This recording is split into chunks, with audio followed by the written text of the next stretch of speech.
नमस्कार दोस्तों, मैं पूजा मगर एक बार आपका फिर से स्वागत करती हूँ पायस आयुर्वेदा में। साथ ही मैम का भी स्वागत करते हैं। तो मैम हम जैसे आजकल सोशल मीडिया में देख रहे हैं, पॉडकास्ट में देख रहे हैं कि गरुड़ पुराण की बहुत सारी पॉडकास्ट में मैम बात चल रही है। तो हम जानना चाहते हैं, जैसे आप आयुर्वेद के एक्सपर्ट हैं और आयुर्वेद है आपका, तो हम जानना चाहते हैं कि उसका क्या महत्व है, हम वो जानना चाहते हैं। गरुड़ पुराण ना, जैसे सनातन धर्म में एक बहुत पवित्र ग्रंथ माना गया है। और जब किसी प्राणी की डेथ होती है तो उस टाइम उसके जाने के बाद उसका पाठ रखा जाता है ना। तो ये सब लोगों को पता है। अब यहाँ पे मेरी भी क्यूरियोसिटी रही है हमेशा गरुड़ पुराण को जानने की। और अ, मैंने उसको बहुत डिटेल में पढ़ा है और डिटेल में समझने की कोशिश करी है। तो यहाँ पे मैं अपने हिसाब से बोलूँगी। हो सकता है बहुत लोगों को ये पसंद भी ना आए, क्योंकि गरुड़ पुराण क्या है। गरुड़ पुराण पाठ तब किया जाता है जब एक इंसान की डेथ हो जाती है।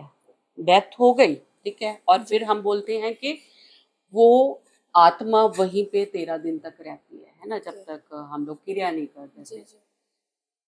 मुझे मेरी एक बात समझ मुझे सिर्फ यही आती है कि जो घर वाले लोग होते हैं, मैंने कभी नहीं देखा कि वो बैठ के गरुड़ पुराण का पाठ सुनते हैं। तो जब उनका इंटरेस्ट नहीं है तो मुझे नहीं लगता गरुड़ पुराण उन लोगों के लिए है जो पीछे बचे हैं।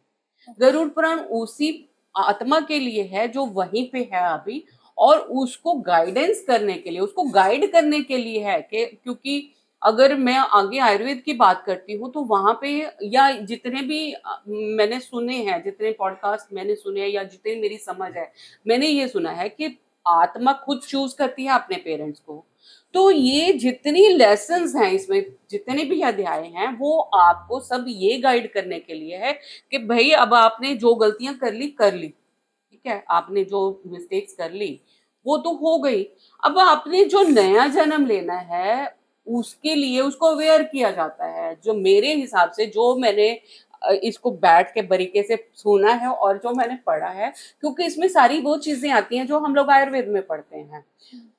सिर्फ वो चीज नहीं, वो चीज इसमें एक्सेप्शन है जो हम लोग बोलते हैं कि वैतरणी नदी पार करनी होगी। वैतरणी नदी के भाई आपने पूरा जितना आपका लेखा जोखा है, ऐसा सारा सिस्टम है, आपने वो क्लीन किया है या आपने वहां पे कुछ बैलेंस रखा है। क्योंकि हर चीज मेरे हिसाब से, जब मेरा जो है, वो एक नेगेटिव या पॉजिटिव इफेक्ट आपको देती है, जिसको हम लोग बोलते हैं कि आपके शोल्डर्स पे, वहीं से शुरू करती हैं। आप कोई अच्छा कर्म करते हैं तो आपके शोल्डर्स पे चित्र और गुप्त बैठे रहते हैं, जो आपके नेगेटिव और पॉजिटिव कर्मा को नोटिस करते हैं। तो आपके कर्म तो वहीं से नोटिस होते हैं, ये राइट है, ये पॉजिटिव हुआ, ये नेगेटिव हुआ, तो आपका वो एक बैलेंस साथ साथ बनता जाता है।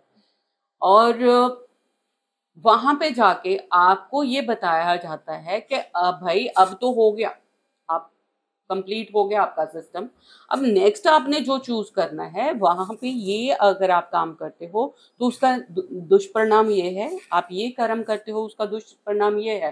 क्योंकि मुझे ऐसे लगता है कि जब कुछ खत्म ही हो गया उसके बाद उसको समझाने का तो फायदा नहीं है।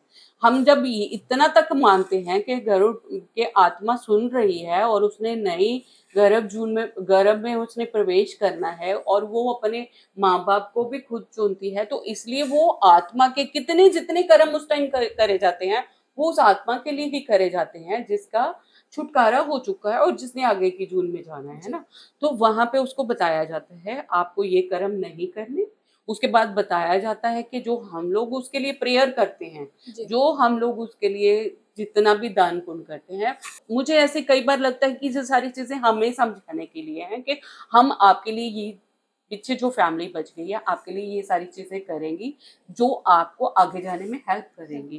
क्योंकि हम लोग जहाँ पे क्लीनिंग करते हैं, जहाँ पे हम लोग पाठ पूजा करते हैं, जहाँ पे हम सब लोग मिलके एक शांति के लिए, वह हम बोलते हैं ना हम लोग कि उसको शांति देना और उसको सदगति देना, हम लोग ये सारी प्रेयर्स करते हैं।